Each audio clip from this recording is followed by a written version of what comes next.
3 بند کی تشریح کے بعد ہم بند نمبر 4 دیکھتے ہیں۔ محنت کی جو برکات ہیں اس نظم کا۔ بشر کو ہے لازم کہ ہمت نہ ہارے، جہاں تک ہو کام اپنے سوارے، خدا کے سوا چھوڑ دے سب سہارے، کہ ہیں عارضی زور کمزور سارے، اڑے وقت تم دائیں بائیں نہ جھانکو، سدا اپنی گاڑی کو گر آپ بانکو۔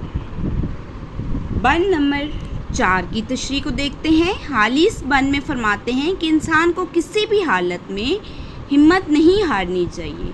وہ کہتے ہیں کہ جو آدمی محنت کرتا ہے وہی ترقی اور عروج حاصل کرتا ہے، اور جو آدمی ہاتھ پر ہاتھ دھرے بیٹھا رہے وہ کچھ نہیں کر سکتا۔ انسان کو چاہیے کہ جہاں تک ممکن ہو اپنے سارے کام اپنے ہاتھوں سے کرتا رہے، اور اللہ تعالیٰ کے علاوہ کسی بھی قسم کا کوئی دوسرا سہارا مت تلاش کرے۔ اللہ تعالیٰ کی ذات کے علاوہ اور جتنے بھی سہارے ہیں سب کو چھوڑ دے۔ شاعر کہتا ہے کہ ہمیں یہ کمزور دنیا کے کمزور سہاروں کا جو ہے ان پر نہیں رہنا چاہیے، اور نہ ہی ہمیں ہاتھ پر ہاتھ دھرے رکھ کر بیٹھا رہنا چاہیے، بلکہ ہمیں خود اپنی محنت اور لگن سے کام کرنا ہوگا، اور ہمیں اللہ تعالیٰ پر ہی بھروسہ کرنا چاہیے۔ ہمیں اللہ تعالیٰ کے سوا کسی کا سہارا نہیں لینا چاہیے، کیونکہ اللہ تعالیٰ کی ذات کے علاوہ دوسرے جتنے بھی سہارے ہیں سب کے سب عارضی ہیں اور کمزور سہارے ہیں۔ ایسے تمام سہاروں پر بھروسہ نہیں کیا جا سکتا۔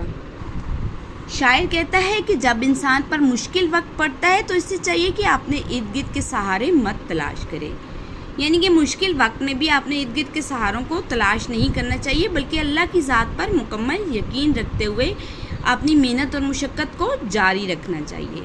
دنیا میں رونق اور خوبصورتی اور مناظر، قدرت، سب کچھ انسان کی محنت ہی کی وجہ سے ہے، یعنی کہ دنیا میں جو خوبصورتی ہے، یہ مناظر ہے، سب کچھ انسان کی محنت کی وجہ سے ہے۔ دنیا میں اس قوم نے ترقی پائی ہے جس نے محنت اور مشقت سے کام لیا ہے، اور وہی قوم ہمیشہ کامیاب ہوتی ہے جو محنت اور مشقت سے کام کرتی ہے، اور جس نے کاہلی اور آرام کو پسند کیا، جس قوم نے، تو وہ قوم کیا ہو گئی، وہ ترقی کبھی بھی نہیں کر سکتی ہے۔ محنت کے بغیر کسی کو نہ عزت ملی ہے نہ مرتبہ، بلکہ پیٹ بھرنے کے لیے روٹی کا لقمہ بھی حاصل نہیں ہوتا۔ ذرا اس کٹھن سفر کا اندازہ کیجئے جو گندم کے ایک دانے کو انسان کی خوراک بننے کے لیے موسم کی سختیوں کے ساتھ طے کرنا پڑا، وہ اس قابل ہوا کہ انسان کی خوراک بنے۔ تو ایک جو گندم کا دانہ ہے اس کو بھی موسم کی سختیوں کو طے کرتا اس کو بھی محنت کرنا پڑی، یعنی کہ وہ بھی موسم کی سختیوں کو برداشت کرتا ہوا اس کے بعد ہی وہ انسان کی خوراک بنا ہے۔ محنت ایسی صلاحیت ہے جس کا پھل ہمیشہ محنت کا پھل جو ہے ہمیشہ شیریں یعنی میٹھا ہوتا ہے۔ تو حالی کیا کہتے ہیں یہاں پر، ایک خوبصورت اپنی نظم کی تشریح کے دوران ایک خوبصورت شعر کی مثال دیتے ہیں۔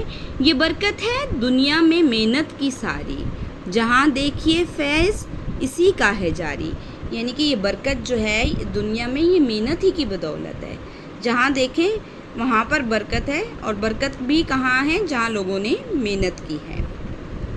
محنت کی برکات نظم کا آخری بند دیکھتے ہیں۔ ہر ایک ملک میں خیر و برکت ہے ان سے، ہر ایک قوم کی شان و شوکت ہے ان سے، نجابت ہے ان سے، شرافت ہے ان سے، شرف ان سے، فخر ان سے، عزت ہے ان سے۔ جفا کش بنو گر ہو عزت کے خواہ، کہ عزت کا ہے بیگ ذلت میں پناہ۔ محنت کی برکات نظم کا آخری بند، اس کی تشریح کو دیکھتے ہیں۔ شاعر کہتا ہے کہ روز ازل سے لے کر آج تک انسان نے جو ترقی کی منزلیں طے کی ہیں وہ سب محنت اور محنتی لوگوں کی ہی بدولت حاصل کی۔ محنت ہی سے انسان نے پہاڑوں کی چوٹیوں کو سر کیا، اور محنت کی وجہ سے ہی انسان سمندروں کی تہہ تک پہنچا۔ محنت سے ہی نئے نئے ملک دریافت ہوئے، اور محنت ہی کی وجہ سے انسان نے بلند و بالا عمارتیں کھڑی کی ہیں۔ محنت ہی سے انسان کو عزت ملی ہے۔ تو شاعر نے کیا خوب اور عمدہ مثالیں دی ہیں کہ وہ محنت ہی کی بدولت پہاڑوں کی چوٹیوں تک بھی گیا ہے، سمندر کی تہوں تک بھی گیا ہے، بلند و بالا عمارتیں بھی کھڑی کی ہیں۔ تو یہ سب کیا ہے، یہ انسان کی محنت ہی کا نتیجہ ہے کہ اس نے اتنی عزت حاصل کی ہے۔ تو شاعر کہتا ہے کہ دنیا کے تمام ملکوں میں ان محنتی انسانوں کی وجہ سے ہی خیر و برکت ہے۔ ان محنتی انسانوں کی بدولت ہی اقوام دنیا میں بلند مقام پر فائز ہیں. تو کیا کہتے ہیں کہ محنتی انسانوں کی وجہ سے ہی دنیا میں برکت بھی ہے اور اقوام نے جو ہے بلند مقام جو حاصل کیا ہے وہ ان محنتی انسانوں کی وجہ سے ہی حاصل کیا ہے. شاعر کہتے ہیں کہ انہی محنتی لوگوں کی بنا پر ہی قوم یا ملک ترقی یافتہ ممالک کی صف میں نظر آتے ہیں. یعنی کہ جو ملک یا اس کے لوگ جتنے زیادہ محنتی ہوں گے وہ ترقی یافتہ صف میں اسی لحاظ سے ہوں گے. محنتی انسانوں سے ہی دنیا میں شرافت، عزت اور بزرگی قائم ہے. حالی اس محنت کے فلسفے کو مزید آگے بڑھاتے ہوئے کہتے ہیں کہ محنت ہی انسان کو عزت سے نوازتی ہے.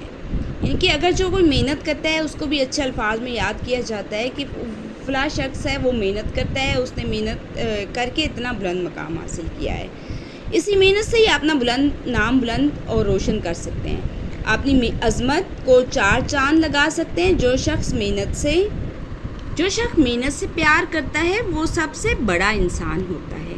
تو شاعر کہتے ہیں کہ محنت کرنے والے اگر تم عزت کمانا چاہتے ہو، کیونکہ عزت اور ناموری کا جو راز ہے وہ خواری میں ہی چھپا ہوا ہے. یعنی کہ تم عزت کمانا چاہتے ہو تبھی تمہارا نام بلند ہوگا اور تمہاری عزت سے جو تمہاری خواری ہے وہ بھی چھپ جائے گی. شاعر کہتے ہیں کہ مٹا دے اپنی ہستی کو اگر کوئی مرتبہ چاہیے کہ دانہ خاک میں مل کر گلے گلزار ہوتا ہے. تو کیا خوب شاعر نے مثال دی ہے کہ جب ایک دانہ ہوتا ہے اس کو بھی ہم زمین میں بوتے ہیں تو کیا ہوتا ہے، وہ ایک تناور درخت بن جاتا ہے، ہمیں عمدہ پھل دیتا ہے. تو بھی کیا کر، اپنی ہستی کو مٹا دے اگر تمہیں کوئی مقام چاہیے. جیسے دانہ خاک میں مل جاتا ہے اور پھر وہ گل گلزار ہو جاتا ہے. محنت سے خون میں تیزی پیدا ہوتی ہے اور پیشانی پر پسینہ چمکتا ہے. دلوں میں محنت کی عظمت جھلکتی ہے اور مزید اجاگر ہوتی ہے. بے شک محنت زندہ قوموں کی بڑائی کی علامت ہے.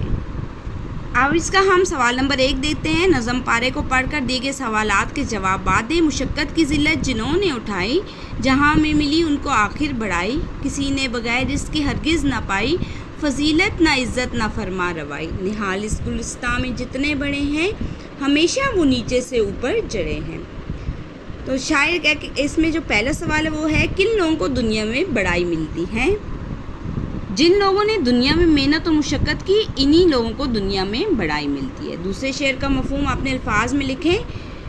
دوسرے شعر کا مفہوم ہے کہ محنت کے بغیر کسی شخص نے آج تک نہ کبھی عزت حاصل کی ہے اور نہ ہی کبھی اس سے کوئی فضیلت ملی ہے اور نہ ہی کبھی ایسا شخص حکمرانی حاصل کر پاتا ہے. اس بند کے تیسرے شعر کا مرکزی خیال لکھیں. حالی فرماتے ہیں کہ اس باغ میں جتنے بھی پودے ہیں وہ آہستہ آہستہ پروان چڑھے. مطلب یہ کہ اس دنیا کے جو انسان بھی ترقی کر کے اعلیٰ عہدوں پر پہنچے ہیں وہ ان سب کا ہی ثمر ہے.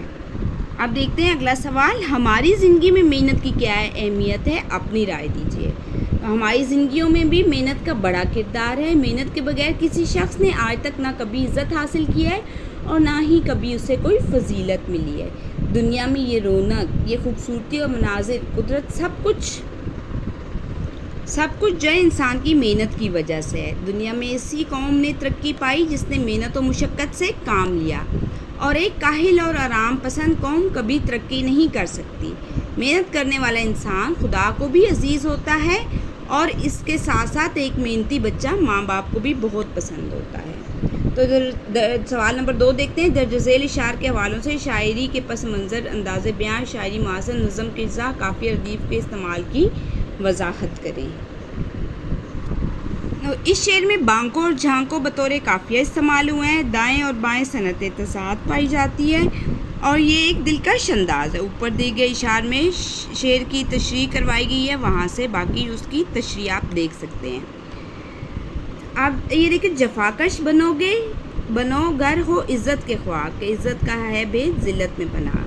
اس شعر میں خواہ اور پناہ بطور قافیہ استعمال ہوئے ہیں. عزت اور ذلت جو ہے وہ صنعت تضاد پائی جاتی ہے اور یہ ایک دلکش انداز ہے. باقی شعر کی تشریح کے لیے آپ پیچھے اشعار کی تشریح دیکھ سکتے ہیں. اب ہم اس کی سوال نمبر 5 دیکھتے ہیں. درج ذیل کثیر اور انتخابی سوالات کے درست جواب کی نشاندہی کریں. اس نظم کو کیا کہیں گے جس کے ہر بند کے 6 مصرے ہوں؟ تو جس کے 6 مصرے ہوتے ہیں اسے مسدس کہتے ہیں. کلام میں ایک دوسرے کے متضاد الفاظ کا استعمال کیا کہلاتا ہے؟ تو یہ صنعت تضاد کہلاتا ہے. مخمس کے ہر بند میں کتنے مصرے ہوتے ہیں؟ تو مخمس کے ہر بند میں 5 مصرے ہوتے ہیں۔ ہم آواز الفاظ کو کیا کہیں گے؟ ہم آواز الفاظ کو قافیہ کہیں گے۔ اور غزل کے کس شعر میں تخلص استعمال کرنا لازمی ہے؟ تو تخلص جو ہے وہ مقطع میں استعمال ہوتا ہے، جو غزل کا آخری شعر ہوتا ہے جس میں شاعر اپنا تخلص کہتا ہے، استعمال کرتا ہے، اپنا جو ہے فرضی نام جو تخلص استعمال کرتا ہے اسے مقطع کہتے ہیں۔ وہ غزل کا آخری شعر ہوتا ہے جسے مقطع کہا جاتا ہے، جس میں شاعر اپنا تخلص استعمال کرتا ہے۔